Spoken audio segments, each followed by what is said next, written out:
નમસ્કાર વિદ્યાર્થી મિત્રો, છેલ્લે આપણે કાર્યશીલ મૂડીના લક્ષણો વિશે માહિતી મેળવી હતી. આજનો આપણો સવાલ છે કાર્યશીલ મૂડીને અસર કરતા પરિબળો સમજાવો.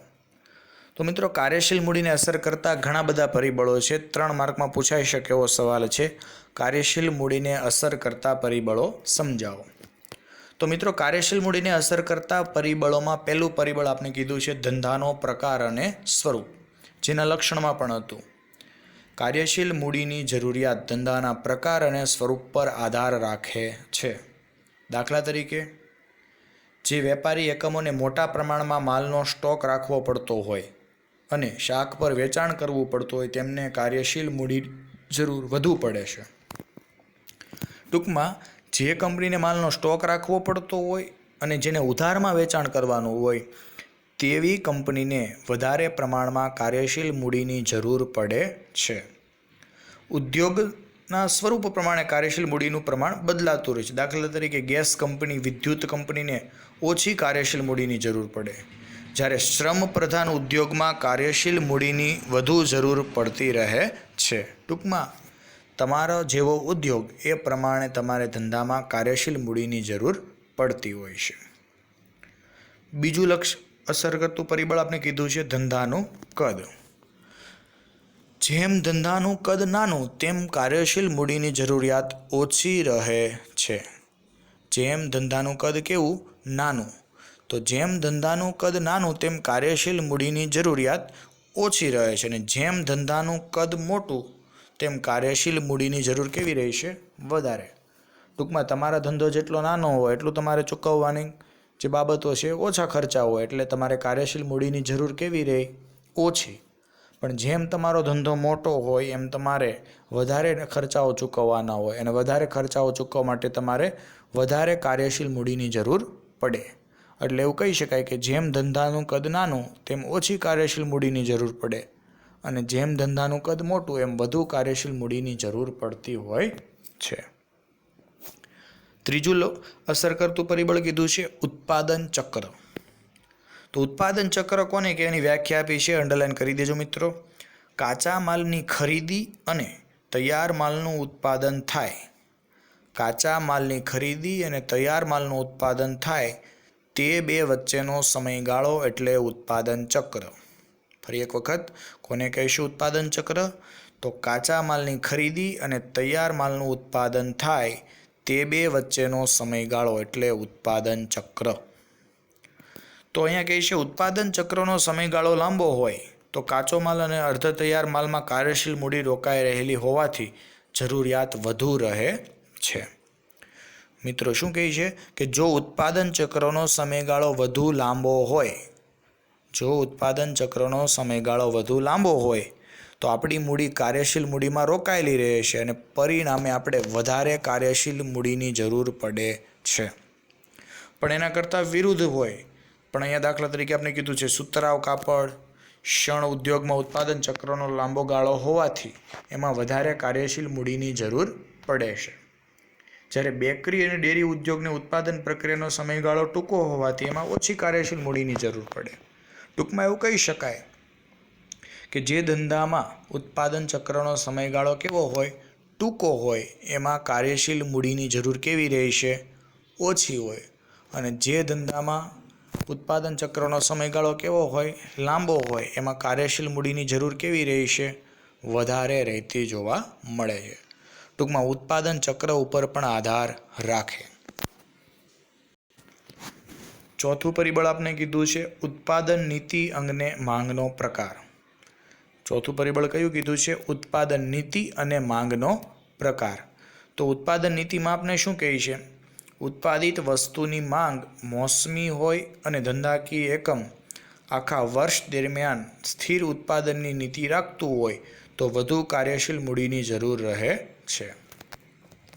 ઉત્પાદિત વસ્તુની માંગ કેવી હોય? મોસમી. મતલબ કે દાખલા તરીકે તમે છત્રીનું ઉત્પાદન કરો છો, રેનકોટનું ઉત્પાદન કરો છો, પતંગ બનાવો છો, ફટાકડાનું કારખાનું છે, તો આવી બધી વસ્તુની માંગ માત્ર મોસમી હોય છે, પણ એનું ઉત્પાદન આખું વર્ષ કરવાનું હોય છે, અને આખું વર્ષ ઉત્પાદન કરવા માટે તમારે ઘણા બધા ખર્ચાઓ ચૂકવવા પડે અને બધા ખર્ચાઓ ચૂકવવા માટે તમારે કાર્યશીલ મૂડીની જરૂર વધુ રહે છે.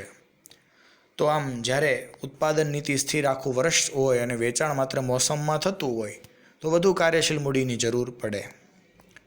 પાંચમું પરિબળ કીધું છે કાચા માલનો સંગ્રહ. કાચા માલના પ્રાપ્તિ સ્થાનો મર્યાદિત હોય કે અનિયમિત રીતે હોય ત્યારે કાચો માલ પૂરો પાડતા હોય કે ચોક્કસ ઋતુમાં જ પ્રાપ્ત હોય ત્યારે કાચા માલના જથ્થાનો સંગ્રહ કરવો પડે. આથી કાર્યશીલ મૂડીનું રોકાણ કાચા માલમાં મોટા પ્રમાણમાં થાય. મિત્રો અહીંયા એવું કહે છે કે ઘણી વખત કાચો માલ તમને મોસમ પ્રમાણે જ મળે. દાખલા તરીકે કપાસ 12 માસ આપને મળતો નથી, તો કાચો માલ જે છે એ અમુક સમયમાં જ મળતો હોય, અથવા કાચો માલના પ્રાપ્તિ સ્થાનો મર્યાદિત હોય, અથવા કાચો માલનો સ્ટોક જે છે મર્યાદિત હોય. તો એવા સમયે આપણે શું કરવું પડે? કાચા માલની અંદર આપણે રોકાણ કરવું પડે અને રોકાણ કરવા માટે વધારે કાર્યશીલ મૂડી જે છે એની જરૂર પડતી હોય છે. ટૂંકમાં એવું કહી શકાય કે કાચા માલ સામાનની અંદર વસ્તુનું રોકાણ કરવા માટે આપણે કાર્યશીલ મૂડીની જરૂર પડતી હોય છે. છઠ્ઠું કીધું છે શાખ નીતિ. તૈયાર માલનું વેચાણ રોકડેથી કરવાની નીતિ હોય તો ઓછી કાર્યશીલ મૂડીની જરૂર પડે, પરંતુ શાખ ઉપર વેચાણ નીતિ અપનાવવામાં આવતી હોય તો કાર્યશીલ મૂડીની જરૂર વધે છે. આ જ રીતે કાચો માલ સરળતાથી શાખ ઉપર મળે તો ઓછી કાર્યશીલ મૂડીની જરૂર રહે, અને જો કાચા માલની ખરીદી રોકડેથી જ કરવી પડે તેમ હોય ત્યારે કાર્યશીલ મૂડીની જરૂરિયાત વધારે રહે. મિત્રો, બે બાબતો અહીંયા જણાવી છે. જો તમે ઉધારમાં વેચાણ કરો છો તો તમારી પાસે પૈસા આવતા નથી, તો તમારે કાર્યશીલ મૂડીની જરૂર કેવી રહે? વધારે રહે. અને જો તમે રોકડેથી વેચાણ કરો તો તમારા હાથમાં રોકડ આવે છે તો તમારે કાર્યશીલ મૂડીની જરૂર રહેતી નથી. એવી રીતે તમે ખરીદી કરવા જાઓ અને ત્યાં તમારે જો રોકડા રૂપિયા ચૂકવવા પડે તો તમારે કાર્યશીલ મૂડીની જરૂર વધારે રહે, અને જો તમે ખરીદી કરવા જાઓ અને ત્યાં તમારે રોકડા રૂપિયા ચૂકવવા પડે નહીં તો તમારે કાર્યશીલ મૂડીની જરૂર કેવી રહે? ઓછી રહે. એટલે શાખ નીતિ ઉપર પણ આધાર રાખે છે કે કાર્યશીલ મૂડીની જરૂર કેટલી પડશે.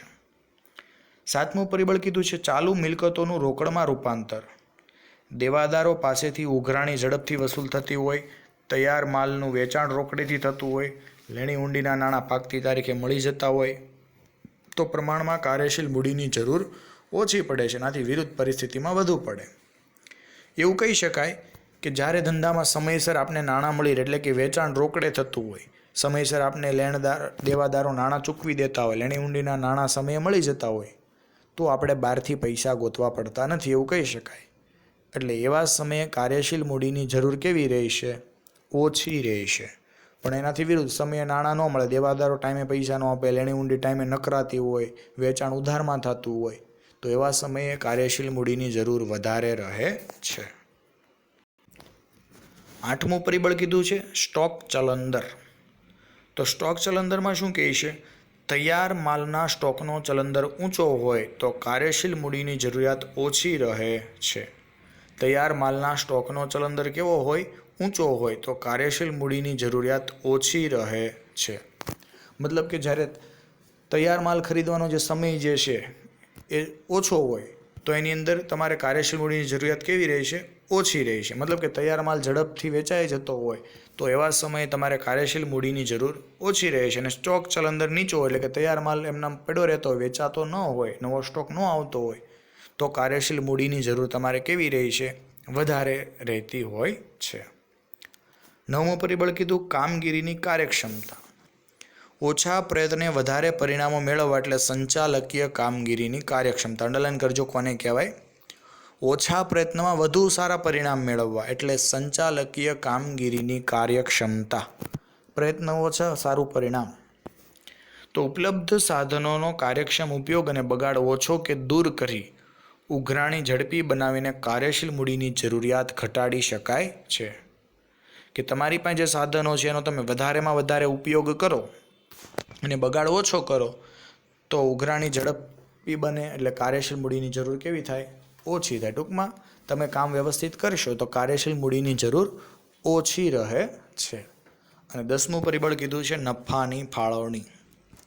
તો ડિવિડન્ડ તરીકે કરવામાં આવતી નફાની ફાળવણી રોકડને અસર કરે, કારણ કે ડિવિડન્ડ રોકડમાં જ ચૂકવવું પડે છે.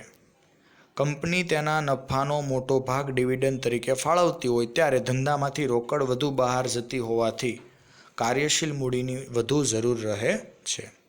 ટૂંકમાં એવું કહી શકાય કે જ્યારે તમે ડિવિડન્ડ ચૂકવો છો ત્યારે ધંધામાંથી રોકડ વધુ જાય છે અને એવા સમયે તમારે વધુ રોકડ જતી હોવાને કારણે શું કહે છે કે નફાનો મોટો ભાગ ડિવિડન્ડ તરીકે હોય ત્યારે રોકડ વધુ જાય છે, એટલે કાર્યશીલ મૂડીની જરૂર વધારે પડે. જેટલું ડિવિડન્ડ ઓછું ચૂકવો એટલી કાર્યશીલ મૂડીની જરૂર ઓછી રહે છે.